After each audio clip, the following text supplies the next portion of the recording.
Lando Norris been on points, but Verstappen didn't change his driving for him, didn't back down, didn't treat Norris like a new Hamilton or Schumacher.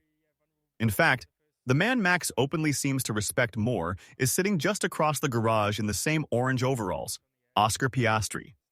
So in today's video, we're asking a brutal question.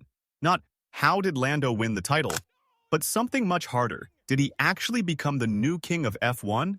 Or did he just sneak out of 2025 as the safest driver in a season where others were more dangerous, more feared, and maybe even more impressive?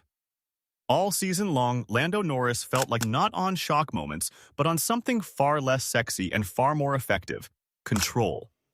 Weekend after weekend, he did the same thing: nail a solid qualifying lap, stay out of trouble at the start, avoid the kind of desperate late braking that ends in carbon fiber, and cash in big points even on days when he didn't look like the fastest man on track. It was a season where you all making that all-or-nothing dive. Instead, he became the guy who quietly walked away from race after race with his pockets full of points while everyone else was busy trying to land knockout punches. On paper, it was a masterclass. 7 wins, a wall of podiums, almost 5 world champion. But Formula One isn't just about numbers, it's about aura. And that's where things get complicated, because if you talk to people in the still Max, aggressive, uncompromising, willing to live millimeters from the edge of disaster. The one driver he seemed to truly respect in wheel, the guy who led the championship longest and wasn't afraid to put his car in places others wouldn't. That difference matters. When Verstappen races someone like Piastri, you see the subtleties. Tactical warfare. Max didn't spend the season adjusting to Lando. He spent the season trying to beat him, and then lost by the sort of margin that comes down to a couple of DNFs. A bad say equal tools.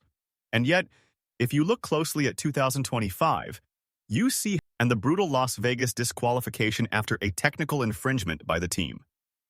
Many of his worst days weren't about lack of speed. They were about the wrong decision at the wrong time, or the car letting him down at exactly the moment he was poised to score big.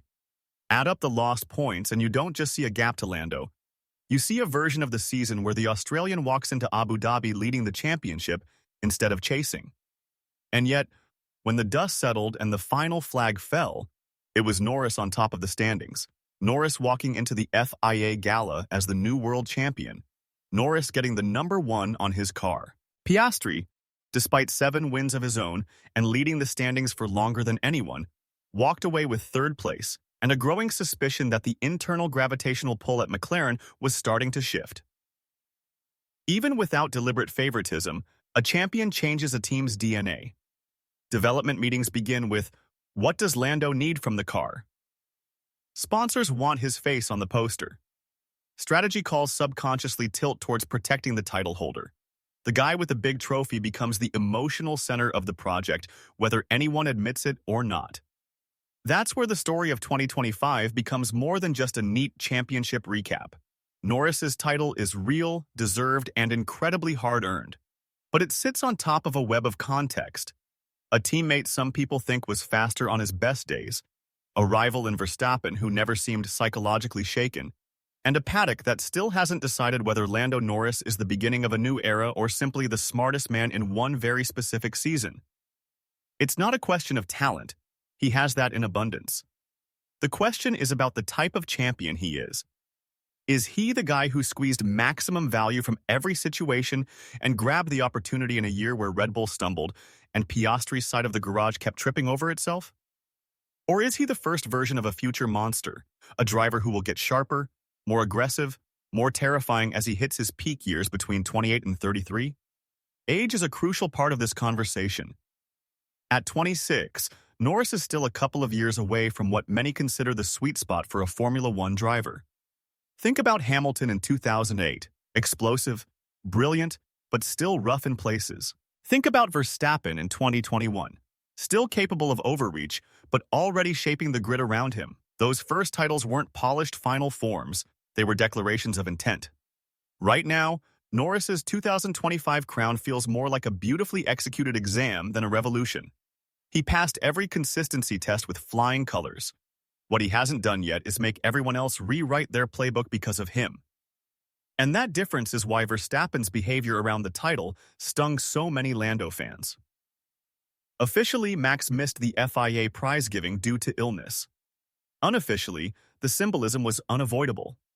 The man who had defined the last era didn't show up to hand over the baton. He didn't act like a dethroned king. He acted like someone who had lost a championship but not his status as the sport's psychological benchmark. That doesn't take anything away from Norris's achievement, but it sharpens the main question going into the next few years. Can Lando change that perception? Or will his era be remembered as the time between Verstappen's prime and whatever comes next? The presence of Piastri only intensifies that pressure. Inside the same garage is a driver whose style naturally fits the template of the champions Verstappen grew up fighting. Decisive on the brakes, ready to send the car into gaps others hesitate to use, willing to risk contact if that's what it takes to win. It's no coincidence that rumors already link Oscar with a potential Red Bull move for 2027 if McLaren politics tilt too far towards their new champion. When the man you've just beaten over a season is being courted as the next big weapon by your old rival's team, it changes the way fans and insiders see the narrative. Suddenly, Norris isn't just the guy who beat Max. He's the guy who beat Piastri on points, while many believe Piastri scared Verstappen more in direct combat. From a media perspective, this is pure gold. British outlets are already calling Norris the next Hamilton, inflating expectations and turning every minor dip in form into an existential crisis. If he starts 2026 with a couple of bad weekends, the headlines won't say, "tough start." They'll say, "was 2025 a fluke?" Every wheel-to-wheel moment with Verstappen will be replayed for hints of weakness or newfound ruthlessness. Every qualifying session where Piastri outperforms him will spawn threads about whether McLaren backed the wrong man as their long-term leader. The pressure that Lando managed so well in 2025 is about to level up in ways that statistics alone can't capture. For Norris himself, the challenge now is strangely simple and brutally complex at the same time. He has to change as little as possible about the traits that won him the title. His calm, his discipline, his understanding of when not to fight, while adding exactly the thing people say he lacks: threat. Not recklessness, not chaos, but that edge where rivals go into a corner with him and subconsciously decide it's better not to test the limits of his risk tolerance. That was the aura Schumacher carried. That was the aura Hamilton grew into. That's the aura Verstappen has wielded for years. It's not about dirty driving. It's about convincing everyone around you that you are prepared to live closer to the line than they are. The coming regulation reset only amplifies these stakes. When the 2026 cars arrive, lighter, more electrically driven, with active aero and no DRS, nobody really knows who will hit the ground running. McLaren might deliver Norris a rocket that lets him stamp his authority on a fresh era. Or they might misjudge the concept, throwing him into a dogfight in the upper midfield just as Verstappen, Piastri, or someone unexpected finds themselves in the new benchmark car. In that chaos, the champions who define eras are the ones who don't just survive.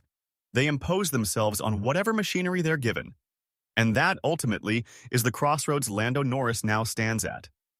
He has done the hardest thing most drivers will ever try to do: become world champion in a field that included Max Verstappen at more or less full power. That achievement can never be taken away from him. But in Formula One, a single title can mean two very different things. It can be the opening chapter of a dynasty, the way we look back at Hamilton 2008 or Verstappen 2021 and say, that's where it truly began. Or it can be the perfect isolated peak, a Button 2009, a Rosberg 2016, a season where everything clicked once and never quite came together in the same way again. Right now, no one knows which path Norris is on. Not the fans, not the pundits, not his critics, not even Lando himself. What we do know is that he has the platform others would kill for: a champion's number, a top team, a teammate who keeps him honest, and a rival in Verstappen who, whether he admits it or not, will not enjoy seeing that number one on a papaya car. The question we'll be answering over the next few seasons isn't, is Lando Norris good enough? He's already proved that.